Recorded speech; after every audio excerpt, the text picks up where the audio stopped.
ಬಂಗಾಳದಲ್ಲಿ ಹೆಂಗಿದ್ರೆ ಸರ್, ಬಿಹಾರ ಅಂತೂ ಬಿಡ್ರಿ, ಮೊದಲು ಈ ಪಲ್ಟುರಾಮ್ ನಮ್ಮ ನಿತೀಶ್ ಕುಮಾರ್ನಿಂದಾಗೆ ವಿಶೇಷವಾಗಿ ಎನ್ ಡಿ ಎಗೆ ಅವಕಾಶ ಆಗಿ ಹೋಗಿಬಿಟ್ಟಿತ್ತದು. ಯಾಕಂದ್ರೆ ಮೇನ್ ಬಿಹಾರದ ಆಕರ್ಷಕ ವ್ಯಕ್ತಿ ಅಂದರೆ ಯಾರಪ್ಪ ಅಂದ್ರೆ ನಿತೀಶ್ ಕುಮಾರ್. ನಂತರದಲ್ಲಿ ನಾವೆಲ್ಲ ಹೇಳ್ಕೊಳ್ತೀವಿ ಅವತ್ತು ಬೇರೆ. ಹೀಗಾಗಿ ನಿತೀಶ್ ಕುಮಾರ್ ಅವರು ಎನ್ ಡಿ ಎ ಜೊತೆಗೆ ಅಂದರೆ ಮೋದಿಯವ್ರ ಜೊತೆಗೆ ಸಂಬಂಧ ಉಳಿಸ್ಕೊಂಡು ಬಂದಿದ್ದರಿಂದಾಗಿ ಅಲ್ಲಿ ಗೆಲ್ಲುವ ಸಾಧ್ಯ ಆಗಿದೆ. ಆದರೆ ಇಲ್ಲಿ ಮಮತಾ ಬ್ಯಾನರ್ಜಿ ಪೂರ್ತಿಯಾಗಿ ಮೋದಿಯವ್ರ ವಿರೋಧ ಹೋರಾಟ ಮಾಡ್ಕೊಂಡು ಬಂದಂಥವಳು.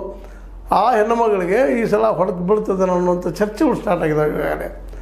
ಯಾಕಂದ್ರೆ ಸಣ್ಣದಲ್ಲ ಬಿಹಾರ ಜಯ, ಭಾಳಷ್ಟು ರಾಜ್ಯಗಳ ಮೇಲೆ ಪ್ರಭಾವ ಬೀರುವಂಥದ್ದು, ಪ್ರಭಾವ ಬೀರ್ತದೆ, ಅದ್ರಲ್ಲಿ ಎರಡು ಮಾತೇ ಇಲ್ಲ.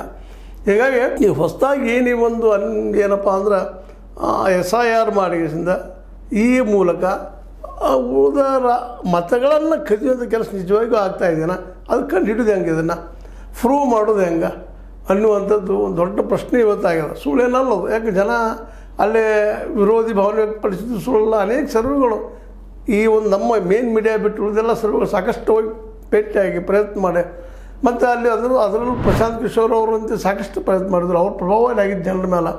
ಮತ್ತು ಈ ಸಲ ತೇಜಸ್ವಿ ಯಾದವ್ ಅವ್ರದ್ದು ಸಾಕಷ್ಟು ಪ್ರಭಾವ ಆಗಿತ್ತು, ರಾಹುಲ್ ಗಾಂಧಿ ಅವ್ರದ್ದು ಆಗಿತ್ತು. ಬದಲು ಆಗ್ಬೋದು ಅಂತ ಭಾಳ ತರ್ಕಿದ್ವು. ಆದರೆ ಜನಾದೇಶದಲ್ಲಿ ಕಸ್ಕೊಂಡ್ಬಿಟ್ರ ಅನ್ನುವಂಥದ್ದು ಒಂದು ದೊಡ್ಡ ಸಂಶಯ, ಒಂದು ವ್ಯಾಕ್ಯೂಮ್ ಇವತ್ತು ಕಾಣಲಿಕ್ಕೆ. ಅದನ್ನು ಮುಂದಿನ ದಿನದಲ್ಲೇ ಈ SIR ಎಲ್ಲ ರಾಜ್ಯಗಳಿಗೂ ವೈರಿ ಆಗ್ತದನ, ಇಡೀ ದೇಶದ ಪ್ರಜಾಪ್ರಭುತ್ವ ವೈರಿ ಆಗ್ತದನ ಅನ್ನುವಂಥ ಸಹಿತ ನಾವು ಇವತ್ತು